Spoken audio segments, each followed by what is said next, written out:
Hai guys, ya kembali lagi bareng aku Maria Yulindrawati, mahasiswa program studi bimbingan dan konseling Fakultas Pendidikan dan Bahasa Universitas Katolik Indonesia Atmajaya.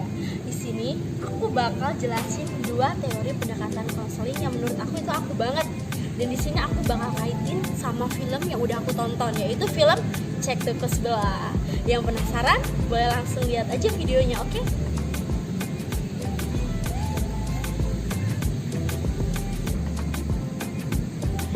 Sekarang aku bakal jelasin sinopsis dari film Cek Toko Sebelah.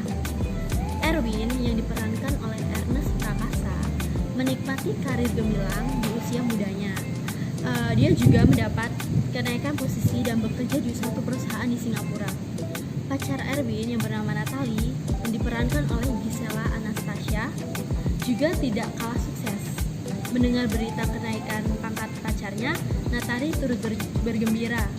Sayangnya, di saat yang sama, kesehatan ayah Erwin yang bernama Ko Afuk makin memburuk. Ko Afuk ingin mewariskan toko sembakonya kepada Erwin, anak kesayangannya. Mendengar kabar itu, Johan yang diperankan oleh Dion Miyoko yang merupakan kakak Erwin marah. Dia merasa dilangkai sebagai penerus toko.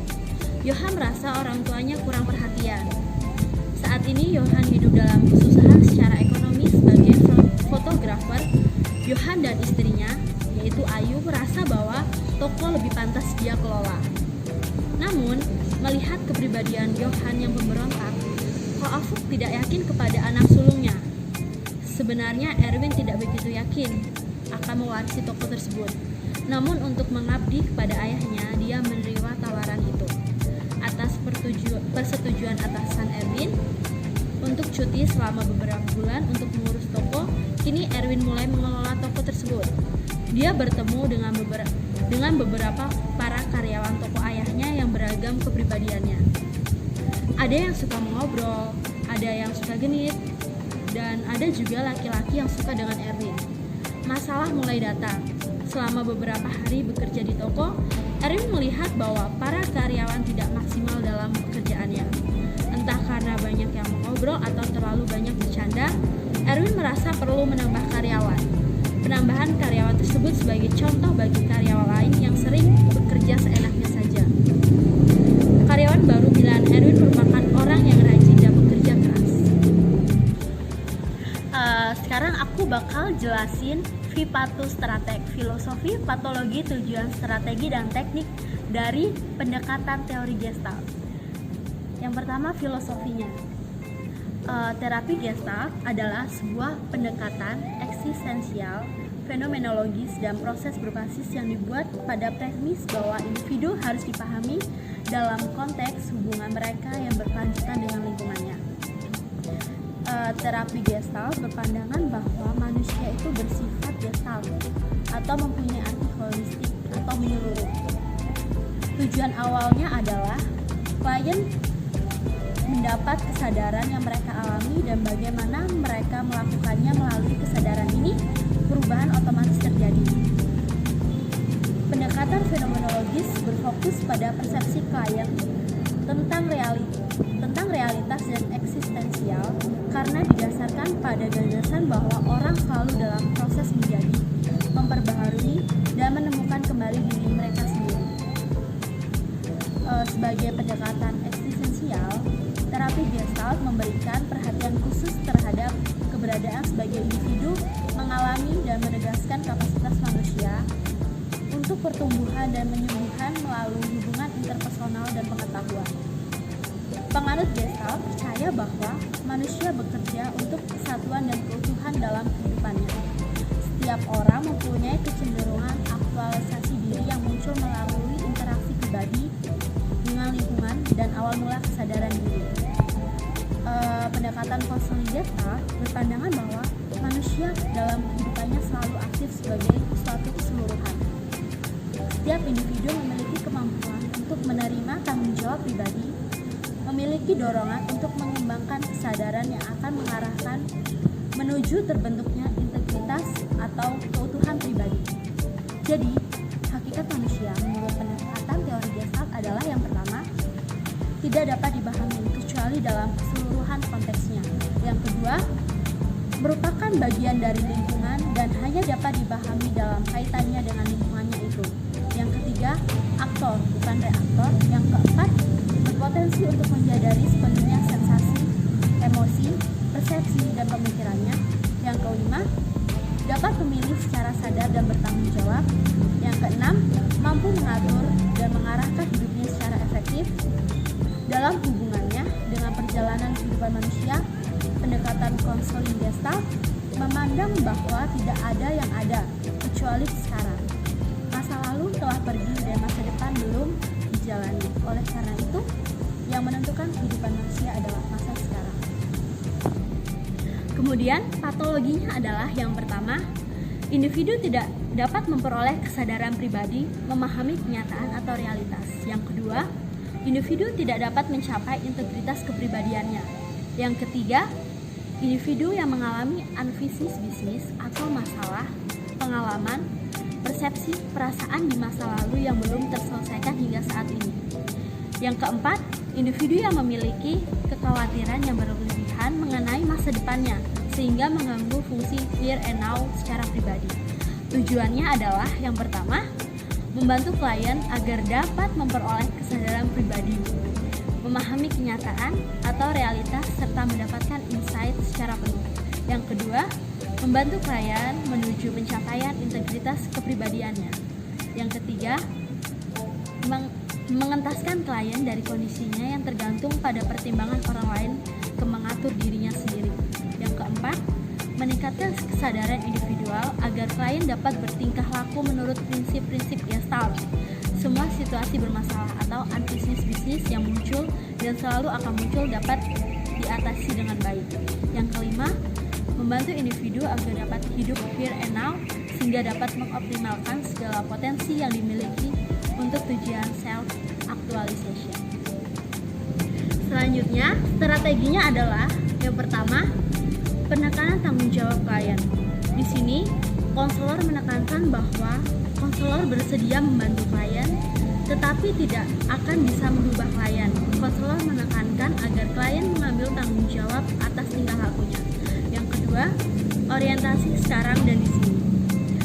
Dalam proses konseling, konselor tidak merekonstruksi masa lalu atau motif-motif tidak sadar, tetapi memfokuskan keadaan yang sekarang.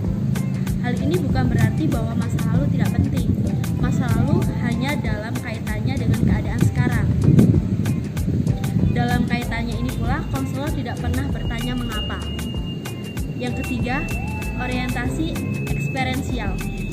Di sini konselor meningkatkan kesadaran klien tentang diri sendiri dan masalah-masalahnya, sehingga dapat demikian klien mengintegrasikan kembali dirinya sendiri. Tekniknya, di sini ada teknik yang pertama, kursi kosong. Teknik ini dilakukan dengan cara klien dikondisikan untuk mendialogkan dua kecenderungan yang bertentangan, yaitu kecenderungan top dog dan kecenderungan underdog. Misalnya kecenderungan orang tua lawan kecenderungan anak, kecenderungan bertanggung jawab lawan kecenderungan masa bodoh. Kemudian yang kedua, latihan saya bertanggung jawab atas merupakan teknik yang dimaksudkan untuk membantu klien agar mengakui dan menerima perasaan-perasaannya daripada memproyeksikan perasaan itu kepada orang lain. Yang ketiga, bermain proyeksi. Proyeksi artinya memantulkan kepada orang lain perasaan-perasaan yang dirinya sendiri tidak mau melihat dan menerimanya. Yang keempat, teknik pembalikan. Gejala-gejala dan tingkah laku tertentu seringkali mempresentasikan pembalikan dari dorongan-dorongan yang mendasarinya. Dalam teknik ini, konselor meminta klien untuk memainkan peran yang berkebalikan dengan perasaan-perasaan yang dikeluhkannya. Yang kelima, tetap dalam perasaan. Teknik dapat digunakan untuk klien yang menunjukkan perasaan atau suasana hati yang tidak menyenangkan atau ia sangat ingin menghindarinya. Konselor mendorong klien untuk tetap bertahan dengan perasaan yang ingin dihindarinya itu. Kemudian kita akan menganalisis film. Di sini aku akan mengambil salah satu tokoh yaitu Johan. Johan merupakan anak sulung dari Ko Afuk. Ia memiliki adik yang bernama Erwin. Johan adalah seorang fotografer serabutan yang mempunyai mimpi untuk memiliki studio sendiri. Johan memiliki masa lalu yang cukup kelam ketika ditinggal wafat ibunya. Johan memiliki hubungan yang tidak baik dengan ayahnya. Johan merupakan anak yang selalu disalahkan oleh ayahnya.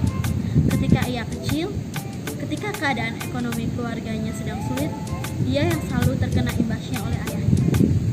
Suatu hari, Ko Afuk terserang penyakit dan sadar bahwa ia tidak selamanya akan mengurus toko. Ia lalu meminta Erwin untuk mengurus toko, padahal sang adik itu sedang menghadapi tawaran masa depan yang lebih cerah dari kantornya. Johan jelas tidak terima karena ayahnya lebih memilih adiknya daripada dia.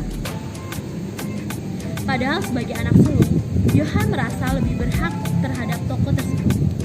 Ko Afuk memang memiliki hubungan tak akur dengan Johan karena masa lalu putra sulungnya tersebut yang penuh masalah, sehingga kepercayaannya tak datang ke anaknya itu. Padahal Johan memiliki niat yang tulus untuk meneruskan toko kelontongan milik keluarganya tersebut. Sedangkan Erwin sendiri mengalami dilema, sebenarnya lebih memilih meneruskan karirnya yang cerah.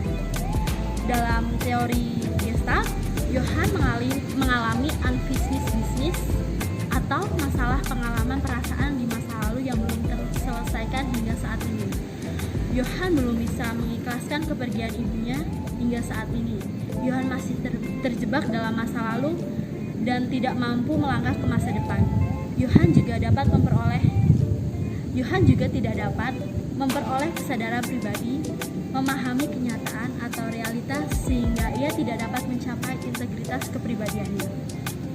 Tujuan dari terapi Gestalt adalah membantu Johan yang mengalami unfinished business agar dapat berdamai dengan masa lalunya.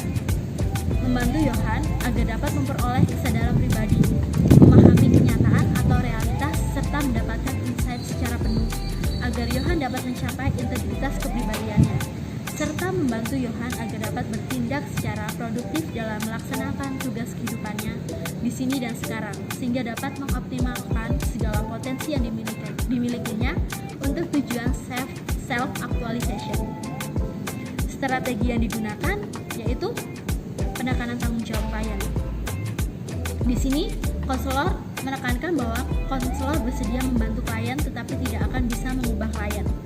Konselor menekankan agar klien mengambil tanggung jawab atas tingkah lakunya. Yang kedua, orientasi sekarang dan di sini. Dalam proses konseling, konselor tidak merekonstruksi masa lalu atau motif-motif tidak sadar, tetapi memfokuskan keadaan yang sekarang. Yang ketiga, orientasi eksperiensial. Konselor meningkatkan kesadaran klien tentang dirinya sendiri dan masalah-masalahnya, sehingga dengan demikian klien mengintegrasikan kembali dirinya. Teknik yang digunakan untuk mengatasi masalah ini adalah teknik kursi kosong. Teknik ini bertujuan untuk membantu konseli mengatasi konflik yang ada di dalam dirinya. Teknik ini juga membantu konseli untuk mengatasi konflik interpersonal dan intrapersonal agar konseli dapat keluar dari proses introyeksi. Ya, selanjutnya aku bakal bahas tentang teori pendekatan dari Adlerian. Filosofinya adalah Adler percaya bahwa apa yang terjadi pada diri seseorang individu di masa dewasa sangat dipengaruhi oleh 6 tahun kehidupannya. Teori Adler ini juga disebut dengan psikologi individual karena dalam teorinya Adler lebih menekankan kepada pendekatan kemanusiaan dan penyakit dari sudut pandang individu sebagai pribadi satu kesatuan yang utuh, bukan membagi-baginya menjadi bagian-bagian seperti gejala, insting, atau dorongan-dorongan.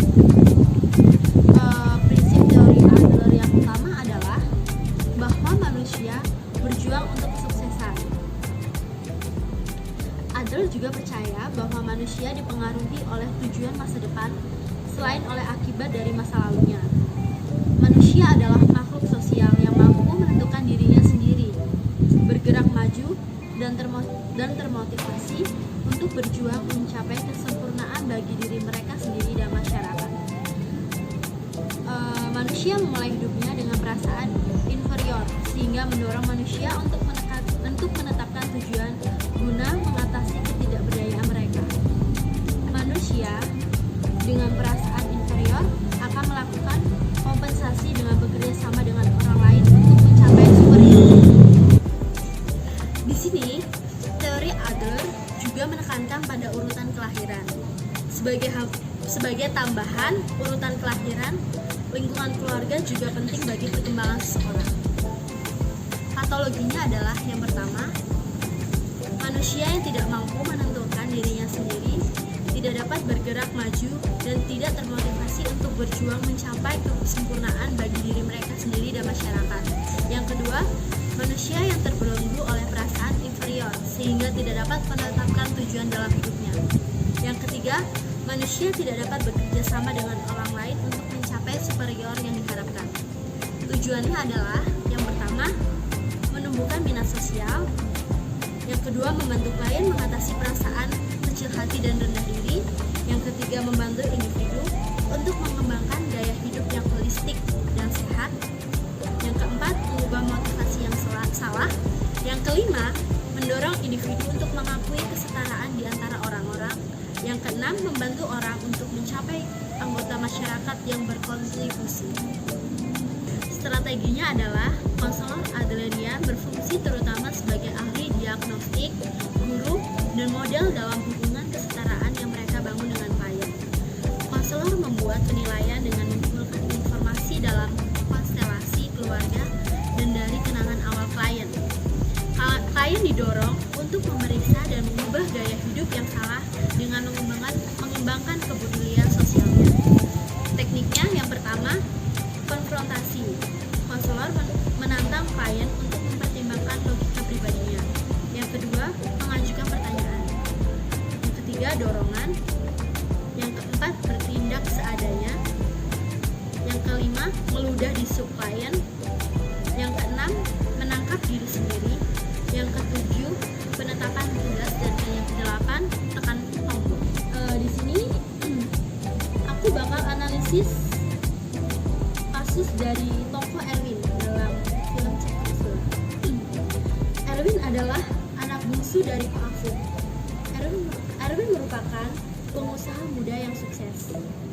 Erwin merupakan tipikal pembisnis dengan karir yang cemerlang. Dalam film tersebut, Pak Afuk menjalani bisnis toko yang dirintis dari awal bersama almarhum istrinya. Pak Afuk berharap pada Erwin untuk meneruskan bisnis tokonya tersebut karena Pak Afuk menganggap Erwin lebih mampu mengurus tokonya dibanding Johan kakaknya. Karena dari segi pendidikan, Erwin mempunyai pendidikan jauh lebih tinggi daripada Johan kakaknya. Erwin dipaksa secara halus untuk meneruskan toko sang ayah, sedangkan ia yang sudah mapan mempunyai tujuan dan karir sendiri pada akhirnya dipaksa menyerah agar bisa melanjutkan usaha sang ayah. Erwin merupakan orang yang sangat penyayang dan penurut, dibuktikan dengan ketika ia diminta untuk menjaga toko.